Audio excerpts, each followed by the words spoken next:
তুমি আমার এমনই একজন, যারে এক জনমে ভালোবেসে ভরবে নাই মন। এক জনমের ভালোবাসা, এক জনমের কাছে আসা, এক জনমের ভালোবাসা, এক জনমের কাছে আসা। একটু চোখের পলক পড়তে লাগে যতক্ষণ, তুমি আমার এমনই একজন, যারে এক জনমে ভালোবেসে ভরবে না মন। এই গানটি আমার অসম্ভব প্রিয়। যখনই নিরিবিলি বিকেলে একা থাকি অথবা এক কাপ চা পান করি, তখনই এমন খোলা গলায় গান শুনি। অথবা পুরনো দিনের বাংলা গান শুনতেও মন্দ লাগে না। সেই সাথে মনে ঘুরপাক খেতে থাকে টুকটাক আঁকিবুকির কথা। যাই আঁকিবুকি জানা থাকুক, করা হয় না সময়ের অভাবে।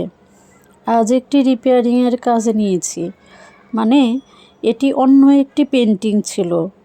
সেই পেন্টিংটা যে কোনো কারণেই হোক ভালো লাগছে না এবং এর উপরে আরেকটি পেন্টিং করতে হবে। তো আমিও লেগে গেলাম। অবসর সময়ে গান শোনা, নাচ করা, টুকটাক পেন্টিং করা, সেটা হ্যান্ড পেন্টিং হতে পারে অথবা হতে পারে ক্যানভাস পেন্টিং অথবা হতে পারে মেশিনে সেলাইয়ের কাজ। এগুলো না হলেও হতে পারে ঘরের টুকটাক সৌন্দর্য বর্ধনের কাজ। এগুলো করতে আমার ভালোই লাগে, কিন্তু এখন আর সময় কোথায়। বাচ্চা লালন পালন করতেই যেন সময় চোখের পলকে চলে যায়।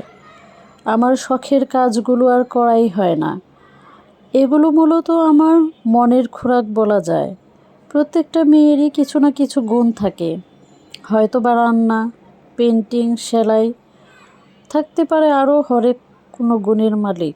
যাদের এক্সট্রা কারিকুলাম নেই তারাও কোনো অংশে কম না, কেননা তাদের থাকে সাংসারিক গুণ।